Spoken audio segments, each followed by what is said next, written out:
Warahmatullahi Wabarakatuh. Peace be upon you, and welcome to the Aeropil Balkans channel.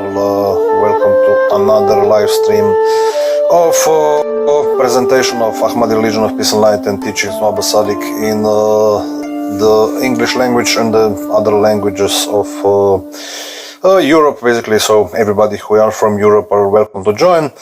You're free to speak English because I speak English, and you're free to speak if you're Slovenian or from the country of Balkans. You're welcome to speak in those languages also.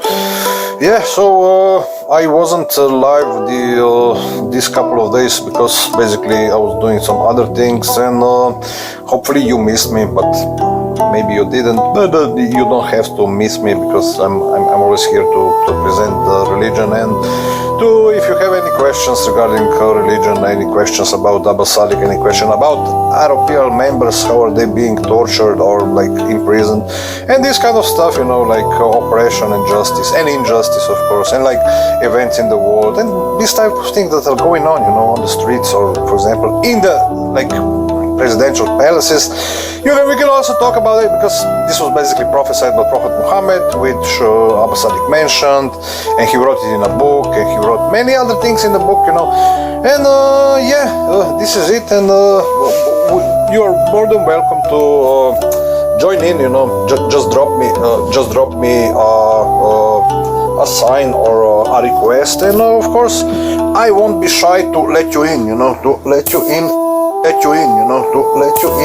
in the party. And behind is Abba Sadiq, and he also on the poster, see, he's saying, if you're tired of oppression, solution is here. It's Abba Sadiq. So yeah, if you have any questions, you know, who is the Qaim, who is Imam Mahdi, or what does to Imam Mahdi mean? I mean, we can talk about it, you know, we can present things, talk about things, and have a beautiful discussion on this channel, because we are very open to do debate things, and we can prove people, you know, who are saying like these disgusting things about us, you know, that they're basically wrong. They don't have a right to talk about us like that, because nobody, I mean, it's not nice to be slandered, you know. Or for example, like that comment, you know, like talking on the channel, like stuff about people, you know, or putting like even the videos about people on your channels and or on the other channels, and then like not be responsible for it. You know, this is like this childish play, you know, which always come back to you, you know. Always, you know, in life, you know, if you say something which a certain person remembers, you know, or like some people remember, you know, basically it will come back to you. You wouldn't believe, you know, like life is very short, and basically all the things you say eventually come back to you, you know. You, I mean, even you won't remember this, you know, like, but maybe some things that you don't know, that you don't remember, other people remember, you know, about people who are like talking behind the backs, you know, like backstabbing, you know, and these kind of things, you know, these things, you know, it's very hard to forget them, you know, it's very hard to forget them. I sada vidimo Jusuf, brate Jusuf, oprosti, gospodin Jusuf, kaže da ja pričam sam sa sobom. Gledaj Jusufe, smani doživljaj i idi se liječi, jer si ti očito bolestan, jer prvo ko prvo, ako dođeš na moj kanal, ponašaj se pristojno, inače ću te izbaciti sa ovakvim provokacijama i možeš da ideš drugdje, da razgovaraš sa svojim prijateljima kako ti želiš. I doviđenja i budi u miru, moj dragi brat Jusuf, i nadam se da mi ne dolaziš više na kanal sa ovakvim provokacijama, jer ćeš biti odstranjen, dakle smaknut ćeš biti vrlo brzo i vrlo efektivno sa moje strane, i možeš da, dakle, ako se ponašaš pristojno, možeš da ovdje da budeš, dakle, inače ovdje nisi dobrodošao. Šta ti drugo mogu da kažem, dakle, možda sa svojim prijateljima, dakle, bilo koje ispovesti su oni, razgovaraš ovako kako se razgovaraš sa njima, ako ti je ovo neki doživljaj tebi, dakle, možeš ovako da pričaš jer mi nismo skupa ovce čuvali. Ako možem ovako da ti kažem u facu, dakle, ako bi imao muda, dakle, da bi mi došao na kanalčić ovdje i govorio kako ti pristoji o ovim provokacijama koje ti si ih rekao, onda bi mogli razgovarati kao ljudi. Ali dakle, ti ovo nemaš, pa si došao, dakle, provocirat, pa idi negdje drugdje da sa ovim provokacijama, jer stvarno nemam namjere da trošim vrijeme na ovakve budoleštine, kao što si ti i kao što su tvoji prijatelji koji iza leđa pljuju ljudi, dakle, koji nemaju pojma za šta se ide i, dakle, i da im otmeju nešto što misle naivci, dakle, da su knjige, dakle, ovakve kakve su napisane, dakle, i znamo, dakle, Slovenci znamo za ovu priču, nismo novi u tome i možete da prodajete ovakve priče, znaš kome, dakle, možda nekim pastirima tamo na brdima, jer meni ih nećete, jer svakako pročitao sam vam ja davno toga i kazao sam mnogim ljudima to u facu, dakle, ako je to nekome krivo, neka me tuži, gledaj, neka me tuži, ne znam, Ustavni sud, neka me tuži zajednica islamska, neka me tuže, evo, ja ih pozivam, evo, tuži mi ti i dođi mi sa svojim ljudima, dođi mi fino, evo, na kanalčić i kaži ono što misliš ti da više znaš od nas, ili od mene, na primjer, svakako, evo, možeš da dođeš, ne znam, sa svojim šejhom, ne znam, koji je tvoj imam, koji je tvoj vođa i imaš na to pravo. Dakle, ja ti ne kažem da ti nemaš pravo, na primjer, da slijediš svoj šejka i da kažeš ljudima ono što ti misliš o vjeroispovijesti dotične religije, ali ovo nećeš praviti na mom kanalu. Ja se ti stvarno izvinjavam ako sam te uvredio. Šta ću ti da kažem, dakle, neću se ti izviniti, ali baš šteta što si došao na kanal i nisi se, dakle, ispraznio ovaj svoj, nemaš, dakle, prilike da bi ispraznio svoj šanžer, dakle, provokacije na ovom kanalu. I nije ništa tragično u tome, ali svakako ja više volim da pričam sa pristojnim ljudima koji možda nešto znaju o religiji, koji žele da pričaju o pristojnim stvarima i, dakle, o stvarima koji imaju barem trunku smisla, dakle, da ne postavljaju ovo a priori nekog čovjeka u minorni položaj ili u, dakle, sebi neravnog, i to zašto bi ovakve, dakle, već iz prve činili i da bi, dakle, odmah kad debata počne da bi počela kao provokacija. Pa ne, nije to svrha, jer svakako u razgovoru, dakle, ako neko razgovara sa nekom čovjekom, pa iako se razlikuju od njega, to je baš fino da ljudi, iako se ne slažu u nečeme, da barem neki nivo debate, dakle, sahranjaju i imaju da razumiju i jedni druge, dakle, što je svrha i što više znamo drugome, sve nam je više jasno, dakle, zašto se ide u religiji, dakle, da ne može, dakle, neki ljudi, nažalost, dakle, ne mogu preko tradicije, dakle, neki ljudi ne mogu preko tradicije, ne mogu preko ovih svojih mana, dakle, svojih zabluda u koje su došli i koji su oni naučili od ovih ljudi koji su, Bog me, ne znam šta su im dali, dakle, šta su im dali, ne znam, kad su bili maleni ili da ovako da treba da bude, dakle, da ove tradicije da treba da poštuje, ali ako žele, dakle, čovjek ima normalno izbor, dakle, i evo, ima čovjek Ahmed Sakum pričaš i da sam ja, ovdje opet provokacija, evo, dragi gospodine Ahmed, ne znam sa kim ti pričaš, ja svakako ne pričam sa tobom, ali ću odgovoriti na tvoj komentar i baš ću te, znaš šta ću napraviti, zbog tvojeg uvreda ja ću te blokirat i tvoj account ću blokirat, evo, izvoli. Nema više gospodina Ahmeda jer svakako uvrede ovdje nećemo primati jer svakako želim da ohranim kanal u najlepšem redu i sustavu i vi možete svakako na kanalčić, draga braćo, ako vas mogu tako nazvat, takozvani muslimani, dakle, možete da mi dođete i dakle, da prijavljivate CEO-u od TikToka, izvolite. Što vas bude više, to ću biti sretniji.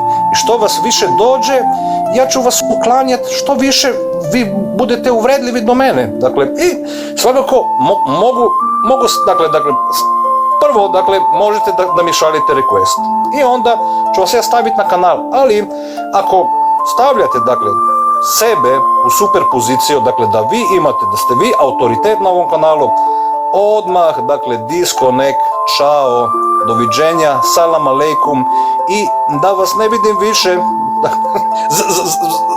Mislite da nemam pravo? Pa svakako imam pravo jer je ovo moj kanal. Dakle, ovo je moj kanal na kojem ja pričam.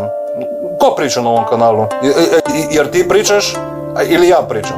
Vidi, ja sad, ako hoću, mogu da šutim 5 minuta i samo gledam koliko će vas se nakupiti dok šutim, dakle, i može da dođe Black Rolex i još ovi ljudi sa ne znam gdje, sa nekim brda tamo u Bosanskoj Krupi ili ne znam gdje i da razgovaramo, dakle, da vidim, dakle, i ja ću vas samo prijavljivati, dakle, i Arape koji su sa vama, dakle, koji dođete na kanal i stavljate ovdje provokacije i mislite, dakle, da ste pojeli svu znanje svijeta i da zato što ja ne pričam arapski, da vi možete da se postavljate u suprapozicije, da ste vi kao nešto šejkovi iz koje ste svu znanje u islamu pojeli. Ma daj.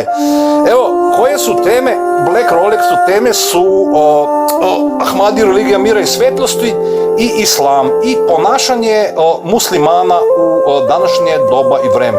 To su teme, evo, malo se rimuje, malo je pokoranski i dakle, i ako te zanimaju ove teme, evo, izvoli, možeš da mi šalješ request, znaš gdje je Dugmenčić i svakako, evo, ja ću ti slati invite ako se stidiš, ne znam, pričati ili nemaš vremena. Možemo da pričamo, dakle, da otvorimo neke nove teme, šta ti misliš o surama u Koranu, šta ti misliš o, ne znam, stvarima na Balkanu, dakle, u širom smislu, dakle, što je između, šta je ljudima, dakle, zašto se ljudi ovako ponašaju i zašto, dakle, religija je ovakva kako jeste. I svakako ja mislim da su ovo teme o kojim trebamo da pričamo i trebamo da razgovaramo. I niko nije rekao da ja kažem da sam ja a priori u pravu. Ne, nije to, dakle, ali svakako ne može neko drugi da dođe i da priča zašto ja pričam ovdje. Dakle, i Black Rolex ima pitanje, koja je čistija vjera? Dakle, hrišćanska ili islamska? Pa ja, po ovome što sam naučio od Aba Salika, ja mislim da ne postoji nešto kao čistija vjera, koja je vjera čistija, hrišćanska ili islamska, jer sama islamska religija, dakle, potiče iz, dakle, ove Isusove religije, ali nije se zvala religija krišćanstvo, već se zvala, dakle, nešto drugo. Nije se zvala krišćanstvo, je krišćanstvo, ime krišćanstvo se je, dakle, religija krišćanstvo se je zvala posle koncilija u Niceji, dakle, i to mnogi ljudi znaju i kao takva, dakle, krišćanstvo, dakle, ništa nije, dakle, ako nešto, neko ide u crkvu, ja baš nemam ništa protiv toga, ako mora baš da se poštuje tradicija, ali svakako ako idemo istorijski u činjenice, ne drži vodu neke stvari, dakle, koje mi znamo da su takve kakve jesu i, dakle, specijalno na Balkanu to znamo da su stvari kakve jesu, jer su i ljudi koji su akademici o ovom pričali i ne znam zašto bi dakle, trebali uspoređivati jednu i drugu religiju, dakle, kršćanstvo i islam i, dakle, staviti ih jednu uz drugu i, dakle, kazati koja je vjera čistija. Ne, zašto bi činili ovo, jer obe dvoje religije su u svom biti, dakle, i Isus i Mohamed su, dakle, jedni od uliolazam, dakle, od najviše determiniranih proroka i kao takvi imaju svoju priču, dakle, i Mohamed ima svoju svrhu priče i Isus ima svoju svrhu priče i zašto bi, dakle, uspoređivali ovo, dakle, da bi rekli sada je Isus čistiji od Mohameda ili Mohamed je čistiji od Isusa, ili, jer, na primjer, muslimani ne čine ovako ovo a priori, dakle, ali svakako ako nešto da se, ja mislim da tokom, dakle, života dolazi do ovih ne ispod bitnih, dakle, kada ne možeš više, jer te neko isprovocira da kaže, dakle, ne, sad ću ja, dakle, napraviti idola od svoje knjige i to mnogo ljudi napravi, dakle, da shvaća da nema nikakvog smisla ovo, ni razgovarati o religiji, ni predstavljati religiju, jer ljudi kažu, dakle, ako neko to napravi, baš je čovjek, ne znam, ili je lud, ili je pušizio, kako kažu, dakle. I Black Roller kaže da imaju svoje priče, ali dokazuje, govori da je Isus čistiji od Mohameda, ako ćemo da gledamo moral, dostojanstvo i tako dalje. Evo, zanimljivo, vidiš, moral, dakle, ovdje kažemo, dakle, moral of the story, dakle, u neku ruku, gledaj, to je možda kada se gleda sa emocijama, ali kada znamo da je Islam došao, dakle, posle Isusa, dakle, i da u stvari je, ako se mene pita, je, dakle, temelji Islam na učenjima Isusa, u stvari. I ako pročitaš God of the Wise, u stvari ćeš vidjeti da prorok Mani je bio, dakle, i na prvi nastavak Isusa, dakle, prvi nastavak ove religije koji se zove, dakle, po Isusu, dakle, Isusova učenja je primio Mani, jer i manikeizam ima u svojoj suštini isto, dakle, imao je 5 molitvi, dakle, u danu i preko dana. I, dakle, isto se, ako usporedimo to sa religijom Islama, to su baš iste stvari i ako usporedimo jednu i drugu religiju, u stvari vidimo da neki rituali su bili posve iste, da i maniheizam imao ovaj adbez, dakle, da se u stvari, da se čovjek okupa pre nego se pomoli i kao takav, dakle, se i Islam na početku uči, ali ljudi možda shvaćaju, dakle, ili, dakle, osjećaju, ne znam, neku potrebu ili neku svrhu u ovome. Dakle, ja mislim da većina ljudi koji su inteligentni primio religiju više iz nekih okolnosti u koje dođu, dakle, ili skupka okolnosti, dakle, i ne prime religiju zbog ovog, dakle, što bi oni željeli da predstavljaju istinu. Dakle, i to ja mislim da razlikuje druge religije od naše religije, jer naša religija u stvari je, dakle, Abbas Sadik, ovaj čovjek iza mene, mi predstavljamo u stvari istinu o religiji. Mi predstavljamo u stvari istinu o religiji.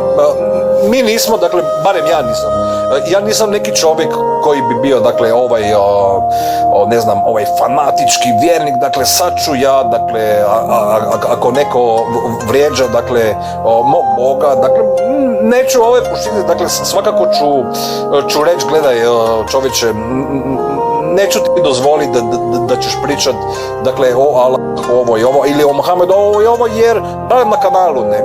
Možeš da sa svojim prijateljima pričaš bilo šta, ali na mojem kanalu nećeš ovako pričat, jer predstavljamo, dakle, islamsku religiju i poštujemo proroka Mohameda sallallahu alejhi ve sellem kao takvog, jer barem ja sam pročitao mnogo stvari i mnogo hadisa i mnogo knjiga o njemu, i bilo je i mnogo ljudi, nećeš ovo vjerovati, dakle, bilo je mnogo ljudi, Slovenaca, koji su željeli predstavljati islam u najljepšu svjetlu, dakle, u svjetlu kojeg bi i kršćani trebali da razume, dakle, i svakako su i kršćani su pokušali, svi znamo, dakle, da su ljudi, ne znam, koji su dobri ljudi, su, dakle, ovim ljudima, ne znam, koji su došli iz rata u Bosni, dakle, koji su bili traumatizirani, ili ljudi koji su došli iz Arabije, koji su išli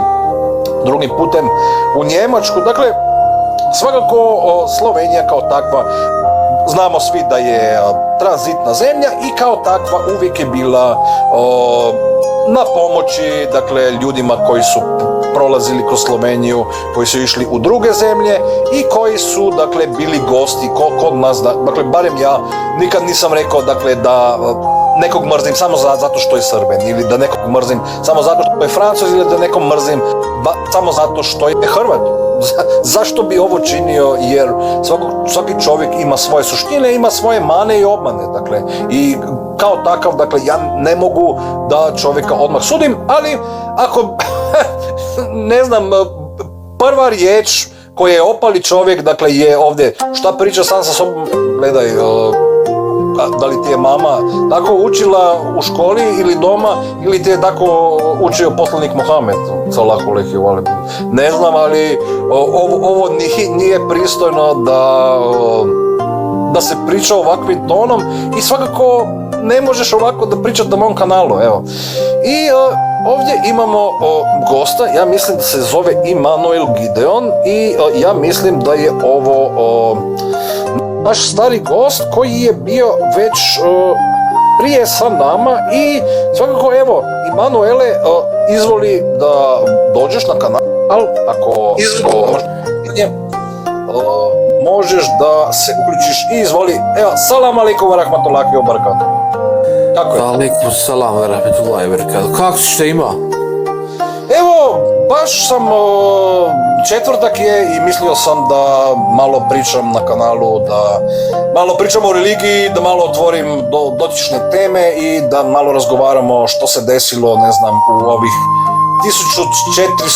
1440 godina od kad je, dakle, poslanik Mohamed sallallahu alejhi ve sellem preselio, i što se promenilo u muslimanskoj zajednici u ovom vremenu. Da li se te sviđa ova tema? Ja, pa sviđa nešto. Najgore je što, ja sam već ja imam 40 godina i 40? od ranih 20 pa na ovamo, ja sam razne, išao sam kod razdoraza, i kod Sunita, i kod Šita, i kod ovih Jevreja, i kod Jevreja, da. I kod kršćana, katolika, pravoslavna, jednostavno čitaš, jednostavno sve mi se pomiješalo, nekako ne vjerujem da činku mi nismo, dakle, mi nismo pomiješali ništa, jer mi samo skažemo, dakle, da ako neko želi da sazna suštinu religije ili kompletnu istoriju religije, treba, dakle, da pročita sve tri knjige, dakle, i Toru ili Stari Zavjet, i, dakle, Inđil ili Evanđelije, Novi Zavjet, i, dakle, i gnostičke knjige, i onda Koran, dakle, i može i da pročita onda hadise, da bi shvatio, dakle, kako je istorija ovog monoteističnog Boga, kako ga zoveš Allah, kako ga zoveš nešto drugo, kako ga zoveš Jehova, dakle, jer i znamo da postoji, poslanik Muhammed je rekao, dakle, da nema Boga osim njega, dakle, nema, dakle, there is no God but he, and la ilaha illa huwa, dakle, i ovo je, dakle, Jahua, ako shvaćaš šta govorim, ako ti je arapski možda bliže nego meni, ja znam po neke sintakse i sintagme, ali nisam vješt govornik u arapskom, pa može neko da priča pred mnom, dakle, da me vređa, pa ja neću ne znat ako pričam o nekom dijalektu, ali to je barem nekom smešno, ali mogu onda preko mimike shvatiti pošto nekom vremena, jer sam glup, izvini, ali i najgluplji čovjek, dakle, ne može da bude, dakle, ovoliko lud da ne shvata da neko želi, dakle, da mu kaže, gledaj čovječ, ti si stvarno glup i ne shvaćaš ništa. Pa, ja mislim da svakako, ako si ti tražio istinu i kod Jevreja i kod Hrišćana i kod muslimana, to je baš fino jer u stvari još tražiš ovu potpuno sliku religije, ako može ovako da se kaže. Pa može, ono što me interesuje, recimo konkretno šta me interesuje, kaže se, dok sam slušao drugi ove vaše kolege koje promovišu Aropl, oni kažu da postoji taj neki testament. Mene interesuje odakle je taj, gdje se spominje taj testament prvo, taj ono pominje se u više knjigama, dakle, pominje se, na primjer, u Gajba al-Tusi, dakle, u Occultation of Sheikh al-Tusi. Sheikh al-Tusi bio je poznat šejk, ja mislim da je bio negde u 255. posle hidžre je djelovao ovaj šejk i u ovoj knjizi, dakle, koju on je napisao, bio je ovaj vilajet, dakle, tamo je pisao, dakle, od prijenosa, lanac prenosilaca je bio, i ja sam ovo stavio i na kanal, dakle, ima video o tome i može i da se kupi ova knjiga na engleskom, naravno, ali ima i na jednoj strani je u engleskoj, a na drugoj je u arapskom. Dakle, može i arapska verzija i engleska verzija. Dakle, ima više hadisa o tome. Dakle, dakle, i poslanik Muhammed je rekao, imaš, na primjer, i hadis u Suna Abu Dawud, koji kaže, dakle, da je poslanik Muhammed rekao, ja sam Muhammed i moje ime je Abdullah. I moje ime je Muhammed i ja sam Izrael i moje ime je Muhammed i ja sam Ahmed. I svi znamo, dakle, da Muhammed sallallahu alejhi ve sellem je imao više imena, dakle, da je on bio Muhammed Mustafa, da je bio Ahmed, dakle, i kao takav, dakle, više imena imao i kako bi rekao, ne imena, jer znamo da arapski jezik je više jezik koji ima neke suštine, neke više sočne riječi, recimo, dakle, i Ahmed je bio, dakle, Ahmed znači da je bio obožavan, dakle, da je on bio, dakle, hvaljen kao Isus, na primjer, da je on bio, svi su ga hvalili, dakle, kako je super čovjek Muhammed, dakle, i nema svi, ali možda su se neki i, dakle, pravili oni, dakle, budi hvaljen, dakle, kako si fin, kako si pristojan, kako si ovo, i svi znamo kako ovo ide, ako neko ide preko ruba u ovom hvaljenju i ovom, dakle, kako neko kaže, svi znamo kako je, neko kaže, što si fin, što bi fino ovo, jer neki ljudi tako ih shvaćaju, pa ja i mislim da poslanik Muhammed kao poslanik sallallahu alejhi ve sellem svakako je imao pravo, imao je srce i vidio je, dakle, kao poslanik u kojem je bio duh Božji, da vidi koji su ljudi bili mu preko glave i koji su mu želili da dođe glave. I svakako, ako pogledamo kroz Koran, jer šta je Koran, što je Aba Sadik rekao da je Koran, Koran je nešto takvo kao knjiga otkrivenja, dakle, i kao takvo je otkrivenje, dakle, ne može da se Koran čita, dakle, da neko čita, dakle, da samo, dakle, brblja u arapskom Koran i ne shvaća ništa i kaže, dakle, ja sam musliman, gledaj, sad ću te oboriti ako mi kažeš, dakle, da Koran nije istinit, mi nismo ni rekli, dakle, meni ljudi ovdje dođu, dakle, i govore mi da smo mi rekli da je Koran, dakle, neistinit. Ili da je korumpiran i shvaćaju, sad smo mi rekli, dakle, bogokletstvo, blasfemija, dakle, mi smo sad protiv Korana i mi smo ovo i sad čuj. Ne, mi nismo rekli da je cijeli Koran da nije istina. Mi smo samo rekli da, barem ja sam rekao da Koran je u stvari knjiga koja se treba čitati po poglavljima, dakle da se treba čitati od dotične sure koji su bili mekanski versovi, ajeti, i onda do dotične sure u kojem su bili medijski versovi. I bez ovakvog pristupa ne može neko da shvaća šta u Koranu i kakva je Koran knjiga i koji su proroci bili tamo i koji su bili ljudi ili arhetipi ljudi koji su pominjeni u Koranu. I kao takav, dakle, Alba Sadik, ovaj čovjek iza mene, je objasnio istinu o religiji kao islamu kao tako. I to je to što se mene tiče.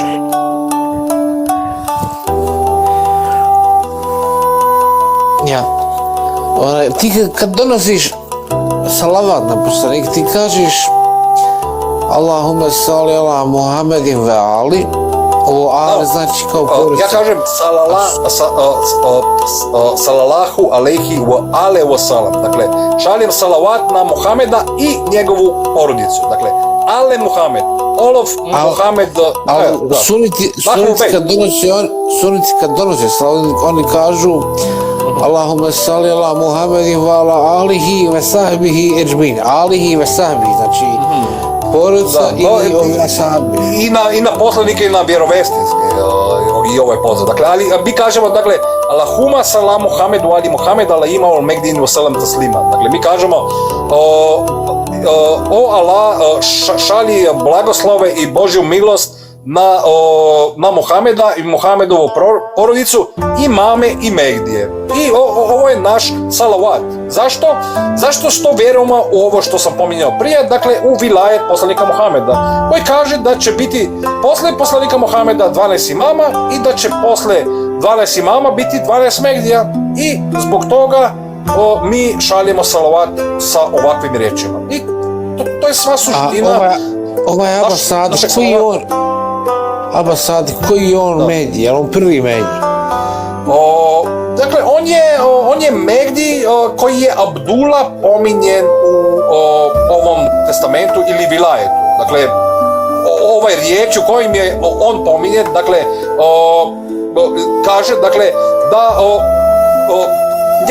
njegovo ime Mehdija će biti Ahmed i Abdullah i Mehdi i on će biti prvi od vjernika. I dakle, to kada neko pročita to, dakle, odmah vidi, dakle, ako zna neko bilo šta u islamu, dakle, jer znamo da u religiji većina riječi je metaforički. Dakle, i većina šejkova to zna da većina riječi, dakle, imamo otvorene versove, imamo, dakle, ove koji se kaže abrogated versova, imamo versove, dakle, koji se shvaćaju da se čitaju, dakle, da čitaš Koran sa Koranom, dakle, da čitaš koranski vers sa koranskim versom, dakle, da čitaš neki vers koji nije jasan, da ga čitaš sa drugim versom i ovako uspoređivaš, dakle, versove izmeđusobno, da shvaćaš, dakle, šta je mislio poslanik sa ovom, šta je mislio poslanik sa ovom, ali, dakle, to možemo sa svojim mislima da pravimo, ali ne možemo preko ovoga što, barem naša religija, ne može preko ovoga što su rekli imami, dakle, Ahlul Bejt, jer imami u suštini bili su poslanikova porodice i kao takvi bili su kredibilni nasljednici religije islama. Ovakvo mi religiju predstavljamo, dakle, nismo mi sad šije 12-onik, dakle, tvelveri, jer oni shvaćaju, dakle, da treba da dođe ima Mehdi koji će, dakle, svi će onda biti sa ovim Mehdijem i ovo ono, jer mi kažemo da je Mehdi već došao. Dakle, Mehdi je došao, njegovo ime je bio Ahmed al-Hasan i on je ovaj koji je rekao Abdullahu da je on Abdullah pominjen u testamentu poslanika Muhameda. Znači on je drugi po redu, ja? U nekom smislu je prvi, u nekom smislu je drugi. Dakle, prvi je po tome da je on očigledni Mehdi. Dakle, da mi kao sljedbenici imam al-Mehdija, dakle, imam Mohamed ibn al-Hasan al-Askarija, alihi wa salatu wa salam, 12. imama, dakle, i mi smo njegovi predstavnici, ali sledimo Kaima, dakle, sledimo ovog čovjeka koji se zove Abdullah Hašem, koji je Rajzer ili Kaim svete porodice Ale Muhammed. Dakle, jer ako shvaćaš da piše u testamentu, da piše u Vasiji poslanika Muhameda, da će biti 12 imama i 12 Mehdija, ne možemo preko toga da sad zapostavljamo druge imame i druge Mehdije. Evo, salam alaikum wa rahmatullahi wa barakatuh, Muhammed, dobrodošao na kanal. Wa alaikum salam wa rahmatullahi wa barakatuh, brate Jan. Pozdrav, evo, baš pričamo o vilajetu. Da, hvala da na svemu, evo, baš sam bio vidiš, bavio sam se nečemu drugom, što bi želio da više vremena posvećavam, ali kao što znaš, odlučio sam da idem Božim putem i da objašnjavamo, svi smo išli, dakle, da objašnjavamo ovu istinu o religiji. I baš pričam sa bratom Immanuelom, dakle, pitao je kako je Abdullah ili Aba Sadik, koji je on Mehdi, dakle, ali da li je on prvi Mehdi ili drugi Mehdi. Ja sam rekao, dakle, njemu je Ahmed al-Hasan, alejhi salam, dakle, njemu je objasnio da je on Abdullah u testamentu i po ovome je on drugi Mehdi. Ali u suštini je i prvi Mehdi, jer je on očigledni Mehdi. Jer znamo da, na primjer, postoje hadisi da ako pričaju dva imama, jedan od njih je u suštini je silent imam ili u suštini šuti ili je u stanju, dakle, da drugi imam priča. Nikad, na primjer, nije bilo da između dva imama Ahlul Bejta da je da je došlo do toga da se nisu, dakle, slagali u bilo čime. I kao takav Abdullah Hašem Aba Sadik je prvi Mehdi. I ovo, ako otvoriš Golodov Weiss, ja mislim da je i Ahmed al-Hasan napisao to, da u stvari... Zaboravih, ne mogu se sjetiti tačno poglavlja koji je, ali u Golov Weiss se ovo objašnjava, jer imaš testament kad čitaš od poslanika Muhameda sallallahu alejhi ve alih, on navodi 12 imama, sva njihova imena, i onda kaže nakon njih bit će 12 Mehdija. I on počinje da navodi imena od tih 12-torice Mehdija, i prvo ime koje se spominje Abdullah, drugo ime je Ahmed i treće ime je Al-Mehdi. Sad, mi znamo da u šizmu, odnosno u učenju od Ehlul Bejta alejhiselam, od učenju od 12 imama, nalazimo da sa imam el-Mehdijem, sa 12. imamom, dolazi njegova desna ruka ili ti El-Jamani. El-Jamani je jako bitan karakter koji je, dakle, on mora da se pojavi kao jedan od predznaka pojave imama Mehdija. Pre pojave 12. imama pojavljuje se Al-Jamani i pojavljuje se Kaim. Dakle, to su dve različite ličnosti. U šizmu, nažalost, oni veruju da je ovaj karakter jedna osoba, da je on Kaim i Jamani, da se to govori o dvoje, ali zapravo to je tri osobe. To je 12. imam, Al-Jamani i Kaim. I Ahmed al-Hasan alejhiselam je došao 99. godine u Irak i propovedao je i otišao je u Havzu, suprotstavio se ovim neradnim učenjacima i pozivao je ljude na vladavinu Božju, beatu lillah. To je zapravo poziv svih poslanika i glasnika. Kada vlada namjesnik Božji, tada vlada Bog. Jer Allah subhanahu wa ta'ala u Koranu kaže i zaista ja ću namjesnika na zemlji postaviti. I on je naredio seždu da učine meleci Adamu, jer je Adam bio njegov izbor. I mi kao muslimani verujemo, također i hrišćani, katolici veruju da samo onaj koji ima ključeve nebesa može da vlada. Ključeve nebesa i zemlje. Kao što je Isa a.s. to spomenuo Simonu Petru kad ga je imenovao kao svoga sukcesora, namjesnika, naslednika. I na taj način isto tako postoji u islamu. I u islamu šije veruju više u to, međutim oni nemaju imama koji ih predstavlja. Oni su u jednom velikom problemu jer slede taklid ili imitaciju učenjaka. Da, i sad mi pronalazimo da ovi učenjaci nisu od Boga. Mi ne možemo da damo prisegu na vernost bilo kome osim čoveku koji je određen od Boga. Kao tako, moramo da se vratimo... Naša je savjest čista. Naša je savjest čista. Ja, moramo da se zapitamo kako da prepoznamo tog imama vremena. To je to. Od uvek je poslanik... Ako je bilo gdje, Bog je ovdje. Ako je bilo gdje Bog, dakle, jer Bog i u Koranu samom piše, dakle, da Allah subhanahu wa ta'ala nikome ne priča osim iza vejla, dakle, iza vela i... Zastara, ja. Da, zastave. Dakle, i zastora i kao takav, dakle, ne može neko, dakle, da kaže, dakle, Bog je, dakle, ako neko shvaća suštinu ovoga da su i imami i drugi ashabi su rekli, dakle, da i shvatili su ljudi da ne može neko, dakle, da kaže da Allah subhanahu wa ta'ala, dakle, da odlazi i dolazi. Jer Allah subhanahu wa ta'ala je svakako sve uzvišeni, je viši od ovoga da on dolazi i odlazi. Jer on je bliži nama nego Juggler Wayne. I ne može onda kada shvati neko ovu suštinu, dakle ako mu daje Bogu atribute, da je on i viši od ovih atributa. Dakle, ako neko filozofski shvaća to rečenicu, dakle stvari je gotovo. Saznamo da, izvoljno.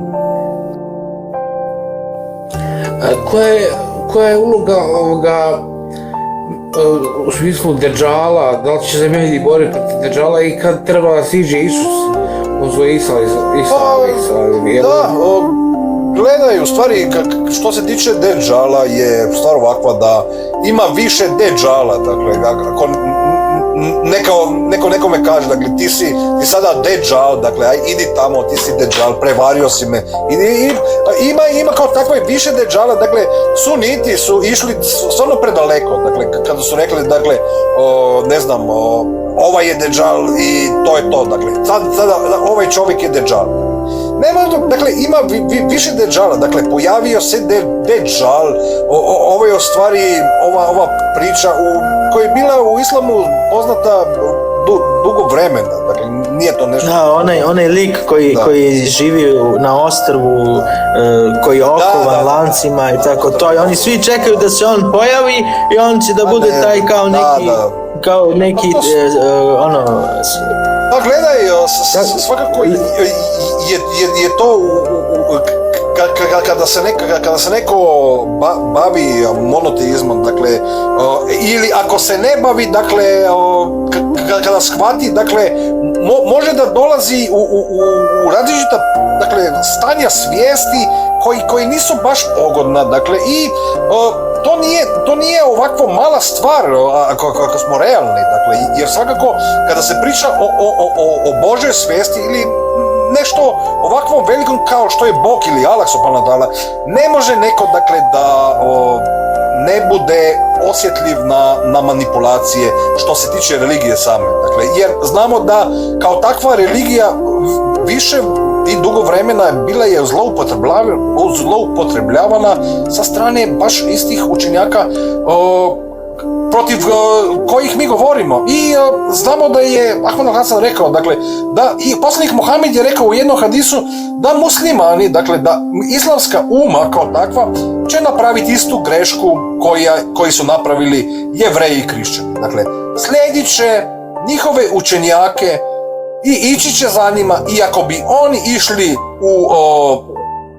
u rupu od reptila, dakle od lizarda, oni će ići za njim u ovu rupu, dakle, i to se događa svaki dan se događa da mi ovdje dođu ljudi i kažu, dakle, ja sam, dakle, bolesnik koji pričam sam sa sobom i dolaze me i vređaju me, dakle, i dolazi, ne znam, zovu šejka, priča sa ovim šejkom, dođi onamo na kanal i priča sa ovim, zašto bi ja trebao nekim dolaziti na kanal da bi me ljudi vređali, da bi ja pred desetinjak ljudima, dakle, da bi se svađao i dereo se preko njih, gledaj, stvarno ja neću gubiti svoju energiju na nešto ovako neupotrebivo, dakle, da se derem na ljude, dakle, jeste ljudi, da li ste nažalost, većina tih koji su kao neki vernici, oni su TikTok mafija i niko ne dolazi tu sa nekom normalnom pričom, da imamo jedan razgovor i normalna pitanja. Evo ovaj čovjek Emanuel, on je sasvim, da kažem, ima respekta, normalno se ophodi i kad bi svi bili ovakvi, živjeli bi u jednom raju na zemlji. Pa ne pristojno bi se ponašali, dakle, zašto ne kažemo, dakle, gledaj, neko je živi u Srbiji i dolazi u ovakve porodice, ja sam iz Slovenije, dolazim iz ovakve porodice, i malo je, ne znam, iz Republike Srpske ili Bosne ili iz Hrvatske i dolazi iz ovakve porodice. Različitih smo, dakle, okolina i tradicija, ali svakako možemo da, ako pričamo o religiji dotično vrijeme, možemo da se slažemo u bilo čime, dakle, jer živimo na ovim prostorijama koji smo bliski jedan drugom što se tiče, dakle, naše bivše zajedničke države u kojoj smo živjeli. Ne može se preko toga, jer, dakle, etnografski smo svakako više u vezi nego sam ja u vezi sa nekim Norvežanima ili ne znam kome, dakle, kao Slovenac. Ja ne mogu da kažem, dakle, ne, ja sam sad postao Englez i neću više, dakle, sa Balkancima. Balkanci, neću više da razgovaram. Zašto bi ovo činio? Jer bi, kako ljudi kažu, dakle, pucao bi sam sebi u koljeno, dakle, upucao bi se, dakle, sam sebe, jer bi došao nazad i rekli bi mi, dakle, ti si sad odbacio i sebe i svoju porodicu i sve i nećemo više da te znamo, i onda bi bio stranac gdje god bi išao, dakle, svako koji kaže ne, ja sada nisam ovo kao što me majka rodila, ja sam sada neko drugi, shvaćaš, ovo je zanimljivo. Da li Aropol vjeruje da mi živimo u zadnjim vremenima, u smislu da smo kao pred kraj svijeta, ili to da. Pa to nije tajna, mi živimo u posljednje vremena. Nije to, dakle, da mi ne živimo, svakako. Vidi, ako mogu da dodam, mi ne verujemo u to da će se ovaj svijet uništiti, raspasti, onako kako Sunije veruju da će skroz biti uništen.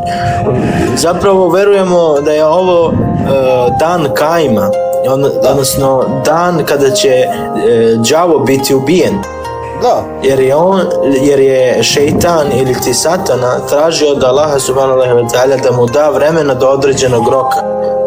Jevmul kijame, ili ti je dan ustanka, ili ti dan Kajma. I u hadisima od Ehlul Bejta nalazimo da je Kajim taj koji ubija satanu i Kajim je taj koji uspostavlja pravdu, jednakost i uspostavlja Božju pravednu državu. Odnosno Imam el Mehdi alejselam. Dakle, u sunitskim hadisima nalazimo da je Isa alejselam ubija Deđala i da predaje zastavu Mehdiju, odnosno da je Isa tu kao neko ko daje prednost Mehdiju da vodi namaz, i nalazimo zapravo ne samo da se Isa vraća, već se vraćaju svi poslanici i namjesnici Božji koji su došli ranije, dolaze i vraćaju se da daju podršku Imam Mehdiju kao ovom putu. Mi verujemo u reinkarnaciju, verujemo u povratak, verujemo da je ovo zapravo učenje od Ehlul Bejta alejhiselam. Da li će se ovaj svet uništiti totalno onako kako nas podučavaju neradni učenjaci? Ne. Naprotiv, ono će nastaviti da traje još uvek, ali u ovim vremenima znamo da je Imam Ali alejhiselam na primjer rekao da će atom spaliti svet. Dakle, Kaim upozorava na neke stvari koje će se zapravo desiti u ovim vremenima, da će doći do velikih ratova. On poziva na mir, na jednakost, poziva ka vladavini Božjoj i on upozorava narod. On dolazi kao varner, onaj koji opominje. Međutim, ono što nalazimo danas jeste da narod ne želi da sluša. Narod ga odbija. Narod ide da glasa za Trumpa, za ovoga, za onoga. A vidimo do čega su nas doveli ovi tirani, ovi ljudi koji zapravo otimaju narodu hleb i koji zapravo samo ratuju i žele da nas povode međusobno.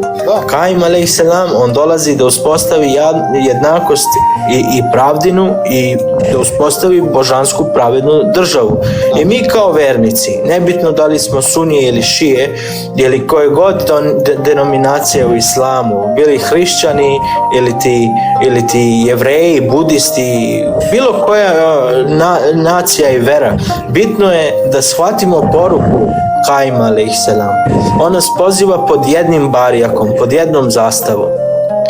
A to je odanost koja pripada Bogu. Bejatu lillah.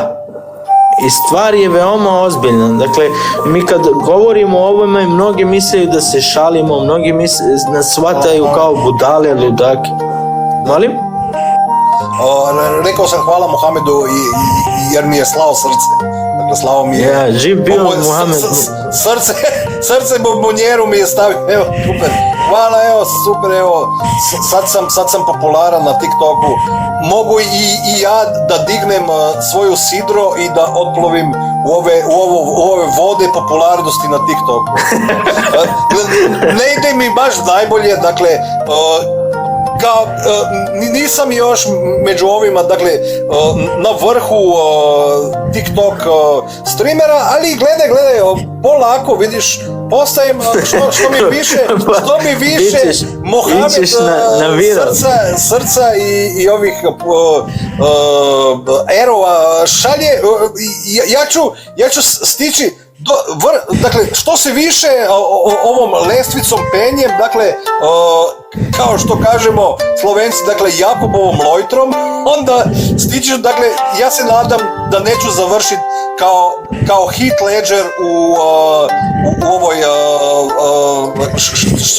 šta je bio film, dakle, Imaginarium of Dr. Parnassus, jer nije završio lik baš najbolje i neću i da ovim putem idem, ali svakako baš je lijepo kada stignem poklone, jer ove poklone ja upotrebljavam, dakle, u svrhu da promoviram religiju, da promoviram lijepu reč Božju, jer sam shvatio da možda bolje nego da idem nekim drugim putem u životu, ja sam odabrao, dakle, da budem miran, dakle, da pričam o nešto ovakvom lijepom na TikToku.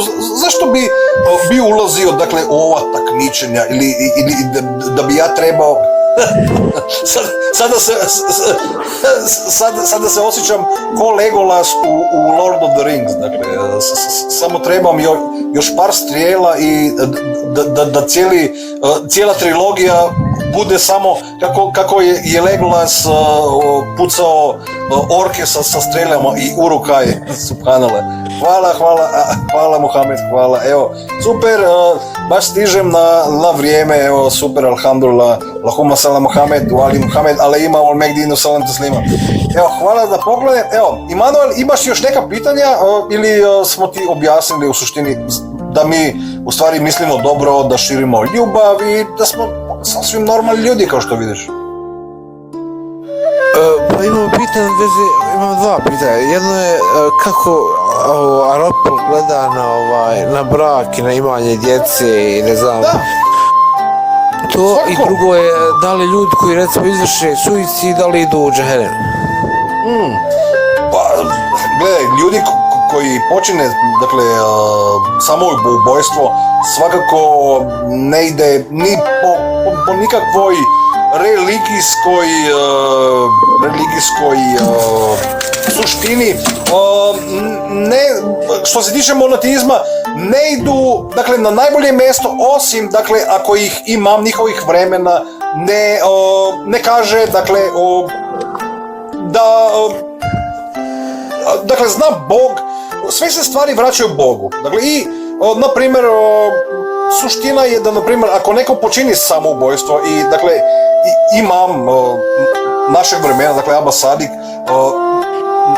počini, dakle, molitvu Bogu, Allahu subhanahu wa ta'ala, i moli se za njega, ja mislim da Bog i samoubojstvo da se može oprostiti, dakle, da... Znaš, brate, ako dodao bi jednu stvar, izvini što te prekidam, što se tiče samoubistva, evo, ima nekih ljudi koji su, na primjer, opresirani, nekima je nadmetnuto da budu, ne znam, njihovi roditelji se loše ophode prema njima. Ja imam jednog bivšeg prijatelja koji je, nažalost, učinio samoubistvo, ali on je bio izbačen iz kuće, na primjer. On je bio, da kažem, maltretiran od svojih vršnjaka i nije bio prihvaćen. Dečko je u jedno vreme bio u lošoj životnoj situaciji, nije se izborio s tim, mentalno je bio, da kažem, dole i u tom trenutku je učinio to što je izmanipulirali su čovjeka, da. Ja, i sad on se nije izborio, ali bio je, da kažem, u lošoj situaciji i možda nije bio zdrav. I sad kako možeš ti da optužiš da je on, da kažeš da je on u paklu, ako je on zapravo bio maltretiran? Da, to je to.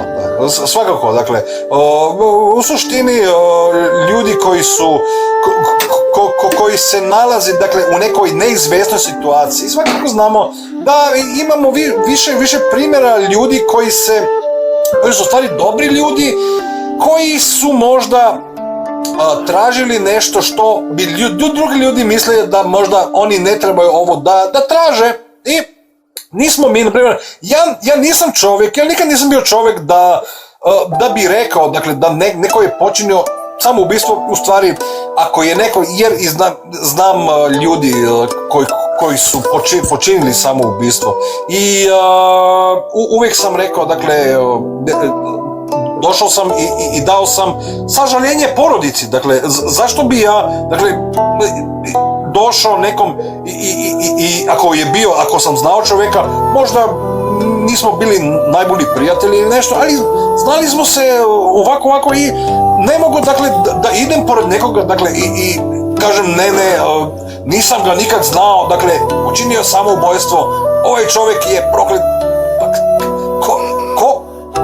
Ja svakako ne razumijem ko bi mogao biti ovako zao, ovako pokvaren čovjek, dakle, da kaže ovaj, dakle, će ići u pakao.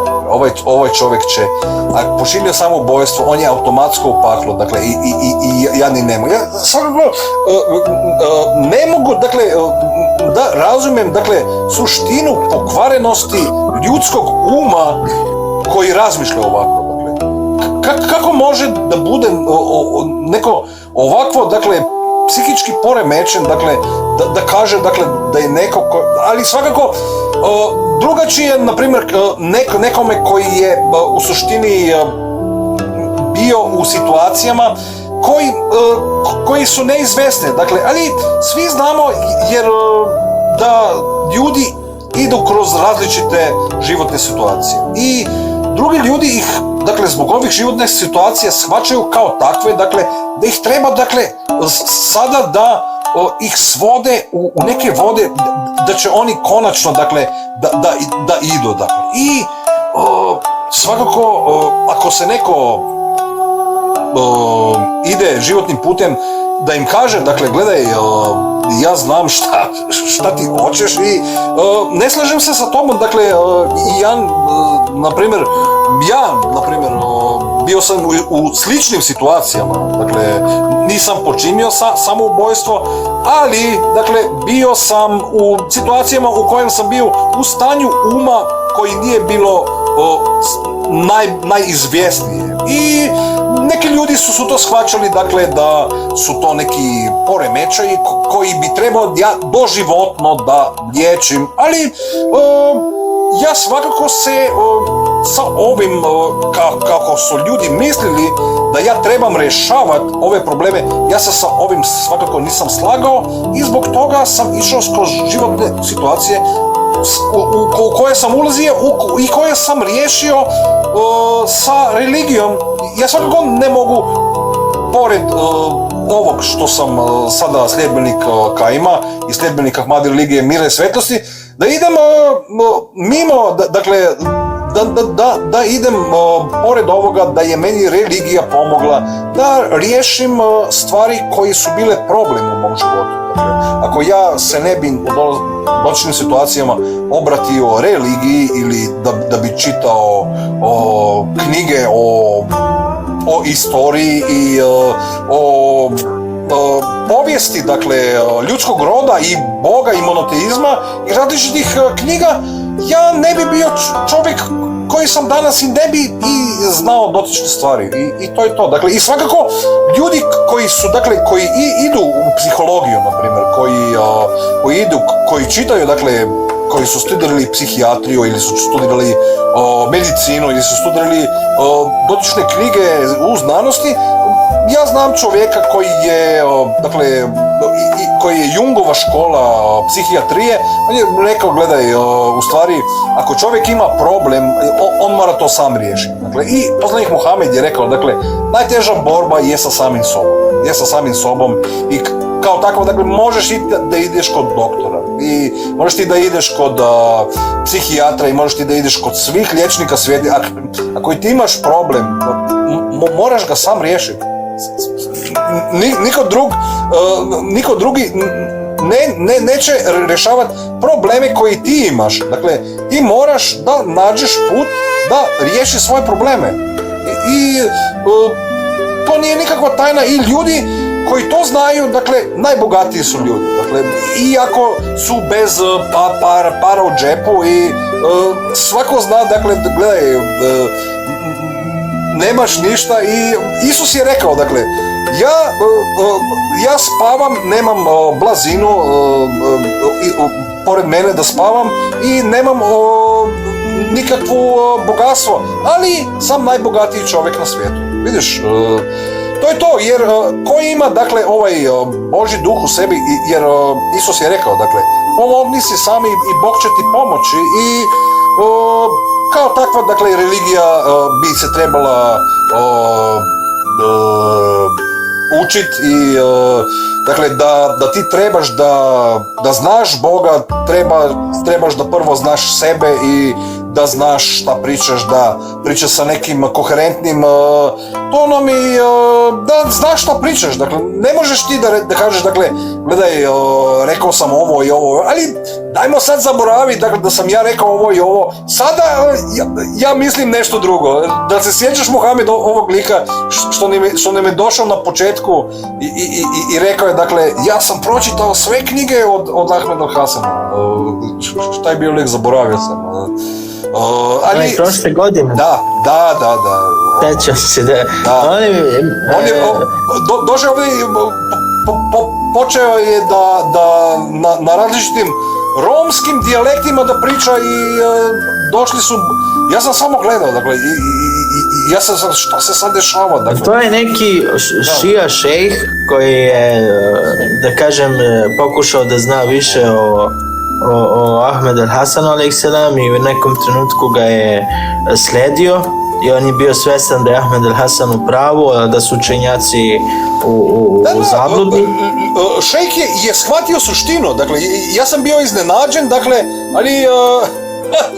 Ja imam dokaze da mi je pisao privatno kako veruje Ahmed al-Hasan a.s. ali se plaši da o tome podučava svojim sledbenicima. I ovaj lik ima džemat od 40-50 ljudi u u Belgiji, negde tamo u Švabiji preko. I sad ja gledam, rekao, pa onda u čemu je problem? Ti uzimaš znanje iz knjige Ahmed El Hasana i onda to podučavaš tvoje sledbenike i to prepisuješ sebi, kao da je to tvoje znanje. Ma da, I u jednom trenutku je čovjek prebacio loptu i on je odjednom počeo da tekfiri Ahmed El Hasana javno i Abasadika i proklinjao sve živo. I kad sam pričao s njim, on je meni rekao da sam ja prodao moju veru i da sam ja milioner. Ej, zamisli ti to. I to je šejh pred 100 ljudi izjavio. Jedan stariji čovjek koji je navodno dao prisegu na vernost ovom Muqtada al-Sadru u Iraku, gdje i sad on dođe i on mene optužuje da sam ja milioner.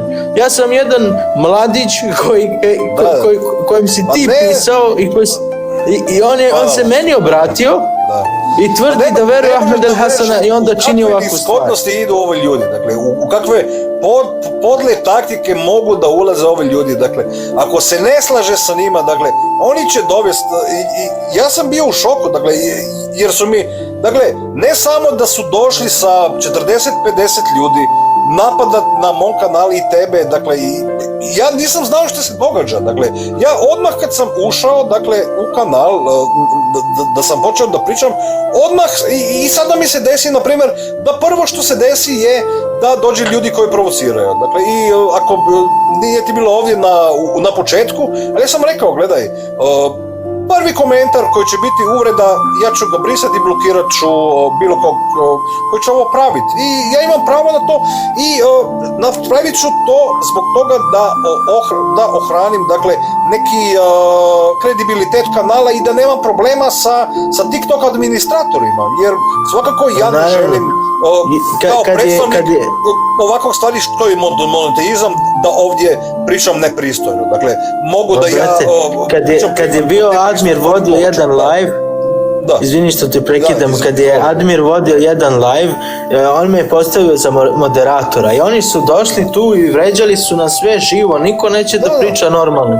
I ja lepo uzmem kogod tekfiri, kogod psuje, ja ga sve blokiram. Bilo je preko 20 ljudi na bloku i onda ih je Admir povratio nazad. Ali nisam mogao da dozvolim to i ja te podržavam u tome. Nemoj dozvoljavati da bilo ko šta vređa, blokiraj, ovdje su normalni ljudi, možemo razgovarati s normalnim ljudima, a ovi koji su budale, pa neka ostanu takvi, ne možemo mi nikog ispraviti. Neću da ja razgovaram, dakle, znamo koja je rečenica, dakle, šta treba budali, dakle.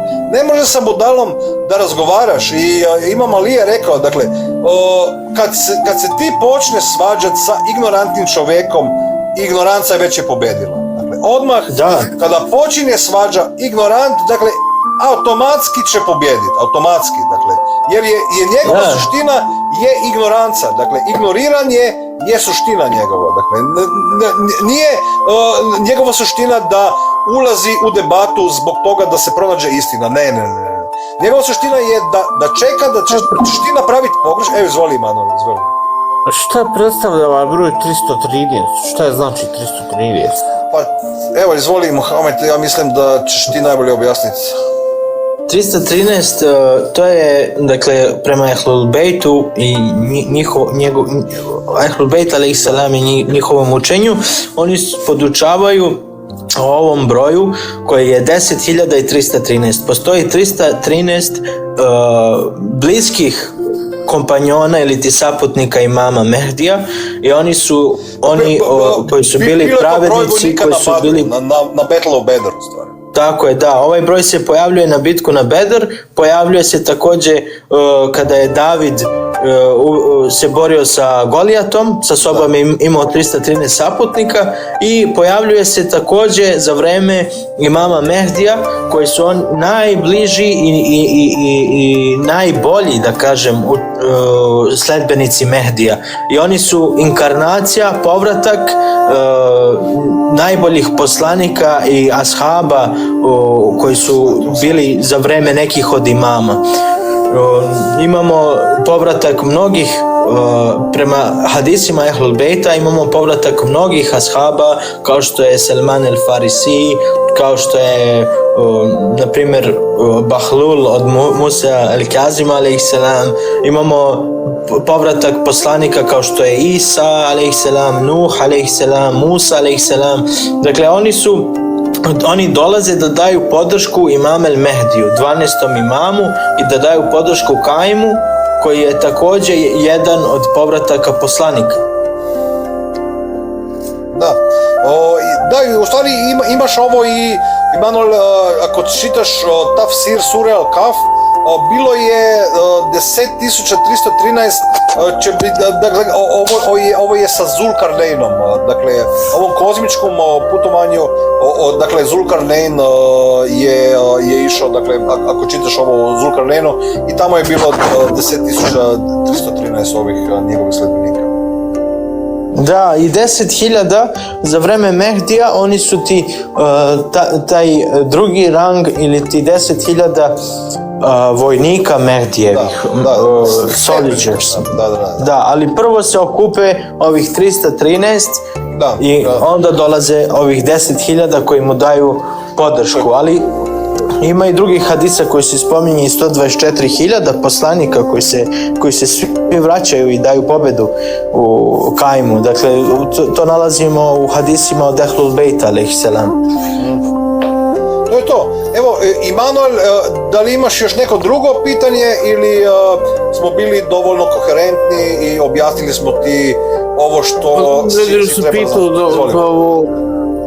Ženitba, brak, familija. Pa, gledaj, svakako svaki čovjek bi trebao da se ženi, dakle, da ne vara svoju ženu, da bude pristojan do svoje žene, i žena bi trebala da bude pristojna prema svom mužu, i kao takva, dakle, svakako svaki čovjek bi trebao da se oženi, da ima djecu i da ima krov nad glavom i za sebe i za svoju djecu i za svoju ženu, i to je to. Dakle, možeš, dakle, svakako da imaš i više žena, ali trebaš da ih održavaš. Znaš i sam kako je sa ženama. Dakle, nije ovo, nisu se promenile žene u ovom dobu ovoliko da ne bi bile više žene, ili su sve. Dakle, što ti misliš? Dobro, ništa, kad opet narednih dana kada vas vidim, uključit ću se. Super, Emanuel. Hvala, Emanuel, što si dobar, što želiš razgovarati s nama, što ne vređaš, imaš morala, manira, respekta. Bog te blagoslovio. Ja sam prvo, kad sam prvi put ovo vidio, to je bilo možda prije godinu i pol dana. Gledao sam YouTube videa, ne znam, pa sam onda otvorio oficijalnu strancu, pa neki sam PDF skinuo. Ima neko 10 poglavlja u njemu, to je jedna glavnih knjiga. 42 poglavlja ima God of the Wise. I imaš na srpskom, ali izlazi uskoro nova verzija prevoda, i ako Bog da, mogu ti proslediti. A ima i na slovenskom, što je preveo brat Jan. Ja sam preveo na slovenskom. Na engleskom mi nije problem. Na engleskom čač. Na engleskom ima. Dobro, možeš i na engleski, izuzetna je knjiga, stvarno, otvorit će ti pogled na mnoge stvari, jer Abba Sadik alejselam, on nas vraća na prvi zavet, vraća nas na stvaranje kreacije, vraća nas na Adem alejselam, i on je kao Mojsije kada je otvorio more, on tako razdvaja istinu od laži. Abba Sadik je zaista neko ko će ti pomoći da razumeš religiju mnogo bolje nego bilo koji drugi učenjak, Suni ili Šija, ili ti bilo koja druga denominacija u islamu. Jer ja za sebe govorim, rođen sam kao Suni, bio sam jedno vreme i Sufija, odrastao sam po džamijama, tekijama, istraživao sam o šizmu, i kad sam čuo o Abba Sadiku, prošlo je dosta vremena, ne kažem, da istražim ovoj stvari, da steknem sigurnost, i onda sam shvatio da zapravo on je jedini koji govori istinu, jer je on jedini koji je potvrdio testament i koji je zaista imenovan od poslanika Muhameda sallallahu alejhi ve alihi. Jer u Kuranu se govori pokorite se Allahu, pokorite se poslaniku i onima koji su određeni nad vama. A oni određeni nad vama, oni su oni koje je poslanik odredio. I ako je poslanik odredio, to je odredio Allah subhanahu wa ta'ala. To je to. Islam nikada nije demokratija, Islam nikada nije glasanje. Jer demokratija je ubila Isusa. Kada su pitali da li želite da vam oslobodimo Isusa koji se naziva Hrist ili želite da vam oslobodimo Barabu koji je kriminalac, ubica i tako dalje, ljudi su odabrali da se oslobodi Baraba, da se razapne Isa alejhiselam. I na taj način to je isto se dogodilo i Islamu kada su ljudi izabrali za svog halifu, za svoga namjesnika Ebu Bekra. I sa tim odabirom Ebu Bekra oni su istupili od svoje prisege na vernost na Gadari Humu, kada je poslanik imenovao pred 70.000, negdje stoji 100.000 ljudi, kada je imenovao imam Ali alejhiselam. I sa tim dolazimo do tog hadisa kada poslanik sallallahu alejhi ve alihi kaže: moj će umet slediti stope prijašnjih naroda, misli se na Jevreje i hrišćane. I zapravo religija je čovjek, brate, to je ono što moramo da nađemo. Hadis nalazimo i u Sunni i Šija, da poslanik Muhammed sallallahu alejhi ve alihi kaže: kogod umre, a nije spoznao imama svoga vremena, umire poput smrću džahlijeta ili ti neznalice, pre islamskog doba. Dakle, moramo da pronađemo imama. Imam je religija. Imam je taj imam koji je određen od Boga. Religija je čovjek. Poslušnost njemu je pokoravanje Bogu. Dakle, jednom kada nađeš imama i daš prisegu na vernost njemu, sve ono što ti on govori, to je istina. A ne što ti govori imam u džamiji, imam koji je stavio čalmu na glavu i poziva na neki sistem poput taklida, imitacije i tako dalje. Dakle, moraš da pronađeš čoveka koji je određen od Boga. Kako ga pronaći? Vratimo se na Kur'an, na Inđil, na Toru, čitamo hadisa od Ehlul Bejta i zaista postoji samo jedan način, a to je kriterija prepoznavanja namjesnika Božjeg. Prva stvar je testament ili ti imenovanje i to nalazimo u svakom poslaniku. Adem alejhiselam bio je direktno imenovan od Boga. Isa alejhiselam je imenovao Muhameda sallallahu alejhi ve alihi. To isto nalazimo u Kuranu. Isus je bio pominjen u knjigi Izeje. Dakle, Isus je došao sa scrollom, dakle sa papirom, sa dokumentom od Izeje i rekao: ja sam ovaj čovjek koji je Izeja pominjao u svojoj knjizi i kao takav je došao i Jevrejima i oni nisu mogli reći sada to nije on. Nisu mogli jer je došao sa totalno istim stvarima i činio je ovo što je Izeja kazao da će on činiti i Jevreji, dakle, rekli su, nisu mogli, dakle, da kažu kao drugim ljudima, dakle, sad ćemo ga zatvoriti jer nije činio ništa takvo što bi bilo protiv Tore i to je to, dakle, i kao takav, dakle,